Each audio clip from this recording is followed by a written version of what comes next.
آج جو باتیں ہم کر رہے ہیں ایوولوشنری پروسیس میں 20 سال کے بعد یہ ساری باتیں ہو جائیں گی. اس کے بعد اس وقت کے 20 سال کے بعد کے انسان کی آدرشیں اس سے آگے شروع ہوں گی. سو دوستو، گلگت بلتستان کا جو پیکج ہے، یہ پیکج جو ہے گلگت بلتستان کے عوام کے جو مسائل ہیں ان کو ایڈریس نہیں کرتا. ایک تو ہم اس کی مخالفت اس لیے کرتے ہیں، اس لیے نہیں کرتے کہ یہ آصف علی زرداری صاحب نے یا پاکستان کے پرائم منسٹر نے اعلان کیا ہے. دوسری بات یہ ہے کہ اس کانسٹیٹیوشن میں پہلی دفعہ یہ ہو رہا ہے کہ 65 سبجیکٹ جو ہے وہ پرائم منسٹر آف پاکستان کے چلے گئے. یعنی لوکل جو لیڈرشپ ہوگی اس کے پاس کوئی اعلان تو کیا گیا کہ یہ بھی ہوگا، یہ بھی ہوگا، یہ بھی ہوگا، لیکن سبجیکٹ سارے ایسے ہی جیسے آزاد کشمیر کے اندر جو ہے ایک شو پیس. گورنمنٹ ہے، پرائم منسٹر ہے، پریزیڈنٹ ہے، ایک اسمبلی ہے، ہائی کورٹ ہے، سپریم کورٹ ہے، بٹ کانسٹیٹیوشنلی 65 سبجیکٹ جو ہے وہ وزارت امور کشمیر کے انڈر ہے، اور ریسٹ آف دا سبجیکٹ جو ہے وہ کشمیر کانسل جو headed by prime minister of Pakistan ہے. تو ایک دفعہ آزاد کشمیر کے پرائم منسٹر سے میں نے پوچھا کہ قبلہ کوئی یہ ایکٹ 1974 جو ہے اس میں کوئی ایک چیز آپ ڈیفائن کر کے بتائیں کہ جس میں آپ کا بھی کوئی حق ہو. پاکستان کے یعنی کانسٹیٹیوشن میں یہ لکھا ہوا ہے، سیکشن 2 کو دیکھیے کہ پرائم منسٹر آف پاکستان کی جو ایڈوائز ہے وہ بھی آزاد کشمیر گورنمنٹ کے لیے حکم کا درجہ رکھتی ہے. اور ججز کی اپائنٹمنٹ میں جو اس وقت پاکستان کے سپریم کورٹ میں جسٹس منظور گیلانی کی جو ریٹ پٹیشن چل رہی ہے اس میں یہ ساری چیزیں ڈیفائن ہیں کہ ایک سینئر موسٹ جج اس کو ایک جونیئر موسٹ جج جو ہے وہ سپرسیڈ کر لیتا ہے. دنیا کی تاریخ میں عدلیہ ایک ایسی چیز ہوتی ہے کہ جس میں ایٹ لیسٹ سینیارٹی کا آلویز خیال رکھا جاتا ہے، اور ہمارے ہاں یہ بھی مثال قائم کی گئی ہے. اور وہ براہ راست پرائم منسٹر جس وقت شوکت عزیز تھے، ان کے ایڈوائز کے مطابق کہ جسٹس ریاض محمد چودھری کو پروموٹ کر کے chief justice of supreme court بنایا جائے. تو اس طرح کی زیادتیوں کے خلاف جب ہم بولتے ہیں تو اس کا مطلب یہ نہیں ہوتا کہ ہم پاکستان کے خلاف ہیں. ہندوستان کے اندر کشمیریوں کے لیے جب کوئی بات کرتے ہیں تو اس کا مطلب یہ نہیں ہوتا کہ ہم ہندوستان کے لوگوں کے خلاف ہیں. ہم یہ کہتے ہیں کہ ریاست جموں کشمیر اقوام متحدہ کی ریزولوشنز کے مطابق ایک اکائی ہے. اس میں گلگت بھی ہے، اس میں بلتستان بھی ہے، اس میں لداخ بھی ہے، اس میں جموں بھی ہے، اس میں ویلی بھی ہے، اس میں آزاد کشمیر بھی ہے. اس طرح سمجھیے کہ سری نگر اسی طرح اکائی ہے، ایک ڈسٹرکٹ ہے جس طرح راولا کوٹ ہے، اور گلگت بھی اسی طرح ہے ایک ضلع جس طرح کے جو ہے وہ سدرودی ہے یا باغ ہے یا مظفر آباد ہے. انٹرنلی ریاست جموں کشمیر کے اندر جو ہے جو چیز ہے اس کو تو ہم کہتے ہیں کہ یہ کثیر المذہبی اور کثیر القومیتی ریاست ہے.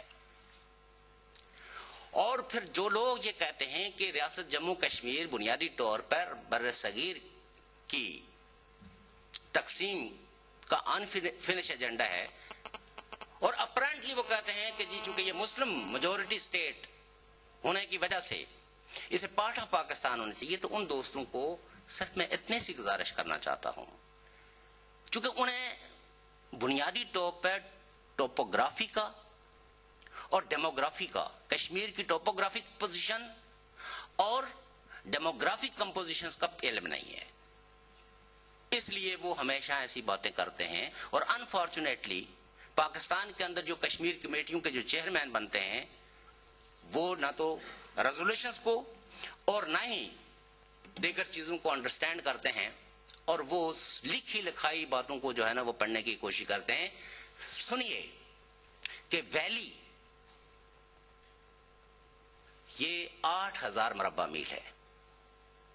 جہاں مسلم میجورٹی ہے اور کشمیری بولنے والے لوگ رہتے ہیں. جموں جو ہے یہ 12,000 مربع میل ہے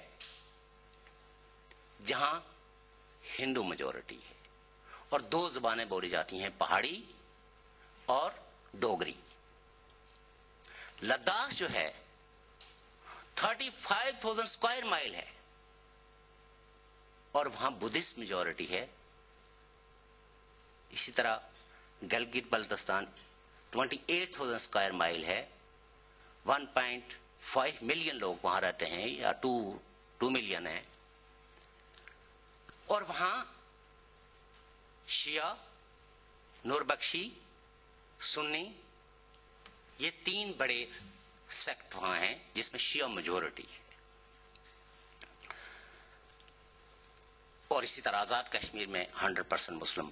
آبادی ہے، چھوٹی موٹی دیگر۔ تو ہم اپنے پارٹی کے قیام سے ہی ہم یہ کہتے ہیں کہ کشمیر کی ریاست کی جو آبادی ہے وہ کثیر المذہبی ہے۔ اس ریاست کی وحدت اسی صورت میں برقرار رہ سکتی ہے کہ جو ہماری صوفی ٹریڈیشنز ہیں، چونکہ کشمیر 4,000 سال سے 5,000 سال کی ایک منظم تاریخ موجود ہے، عہد با عہد موجود ہے۔ یہ لوگ کبھی بھی مذہبی بنیادوں پہ، وہاں اس وقت بھی ہندو رہتے تھے، بدھ رہتے تھے، یہ سارے لوگ برسا برسے صدیوں سے لگ رہے ہیں، لیکن کشمیر میں کبھی بھی فرقہ واریت نہیں ہوئی ہے۔ لہذا کشمیر کی وحدت اسی صورت میں برقرار رہ سکتی ہے کہ ہم اپنے ماضی کی ان صوفی ٹریڈیشنز کو، جسے اگر انگریزی میں ٹرانسلیٹ کریں تو اس کو کہتے ہیں کہ سیکولر، کہتے ہیں مسجد ٹا دے، مندر ٹا دے جو کچھ ٹیندا، پر ایک بندے دا دل نہ ٹامی، رب دلاں وچ رہندا۔ یہ ہے سیکولرزم، جسے انفارچونیٹلی ہماری 13 جماعتوں، 13 ملاؤں نے اسلام کو بے شمار سیکشنز میں تقسیم کر کے تو ان کو اپنے مقاصد کے لیے استعمال کرتے ہیں۔ لہذا ہمارے مذہب کی کبھی بھی یہ آدرش نہیں رہی ہے کہ بندوق کی نوک پہ دوسرے بندے کو لا اکراہ فی الدین، کہ دین میں کوئی سختی نہیں ہے۔ تو اس کا مفہوم یہ ہے کہ سوسائٹی کے اندر کوئی والنٹیئرلی جس مذہب کو قبول کرنا چاہیے۔ تاریخ کہتی ہے کہ چھوٹے سے چھوٹا فرقہ اور طاقتور سے طاقتور فرقہ اپنے طاقت کی بنیاد پہ چھوٹے سے چھوٹے کمزور اور نئے فرقے کو بھی جو ہے وہ فتح نہیں کر سکتا۔ یہی وجہ ہے کہ آج کرسچینٹی بھی موجود ہے، جوڈائزم بھی موجود ہے، اسلام بھی موجود ہے، بدھ بھی موجود ہیں، ہندو بھی موجود ہیں۔ ان تمام مذاہب کا کہ وجود کا مطلب یہ ہے کہ بندوق کی نوک پہ 200 سال تک ہم تاج برطانیہ کے تحت رہے، لیکن بندوق کی نوک پہ کوئی بندہ کرسچن نہیں بنا۔ مغل جو ہے وہ 300 سال تک انڈیا کو میں 80 کروڑ آج بھی وہاں ہندو موجود ہے۔ بندوق کی نوک پہ طاقت کے زور پہ حکومت تو کی جا سکتی ہے، لیکن طاقت کے زور پر کسی مذہب کو فتح نہیں کیا جا سکتا اور نہ کسی مذہب کو ختم کیا جا سکتا ہے۔ یہ ہم تاریخ کے اس نچوڑ کی بنیاد پہ اپنی قوم کو، اپنے ملک کے لوگوں کو یہ بتاتے تھے کہ تمہارے دوست کون ہیں، تمہارے دشمن کون ہیں، سچا مذہب کیا ہے، اور مذہب کے جھوٹے دعوے دار، مذہب کو اپنے گناہونے مقاصد کے لیے استعمال کرنے والے کون لوگ ہیں۔ اس لیے پی این پی اپنے قیام سے لے کے وکٹم ہے پروکسی پالیٹکس کی اور وکٹم ہے پروکسی وار کی، لیکن ہمارے ڈاکومنٹس بھی آپ ایسے نادان دوستوں کے مشورے پہ جس وقت تک عمل کریں گے پاکستان کے ارباب اقتدار، تو پاکستان کو اسی طرح کی ہزیمتیں اور اسی طرح کی جو ہے وہ پریشانیاں وہ ہوں گی کہ ظاہر ہے کہ ایک سفیر جو ہے، ایمبیسیڈر جو ہے، وہ کسی ملک کی عزت اور آبرو کا نمائندہ ہوتا ہے، اور جب اس کے دفتر سے حقائق کے خلاف جب کوئی ڈاکومنٹ جاری ہوگا تو اس سے پوری قوم کی کیسی قوم ہے، کیسے لوگ ہیں یہ کہ جو بین الاقوامی اداروں کے سامنے جھوٹ، جو جھوٹ دوسرے دن 1 گھنٹے کے بعد ہی جھوٹ ثابت ہو جائے گا، نہ سفیر صاحب نے اپنے عقل اور فہم اور اپنے جو ہے وہ 5 سینسز کا استعمال کیا، اور جو ان کے کچھ جو سینٹر انہوں نے کھول رکھے ہیں ان کے مشورے پہ عمل کر کے انہوں نے وہ کام کیا جس سے کہ پاکستان کی مزید بدنامی ہوئی۔ تو دوستو کشمیریوں، ہم پاکستان کی بدنامی کا سبب نہیں ہیں۔ پاکستان کی بدنامی کا سبب وہ لوگ ہیں جو پاکستان کی اسٹیبلشمنٹ نے پروکسیز پار رکھی ہیں۔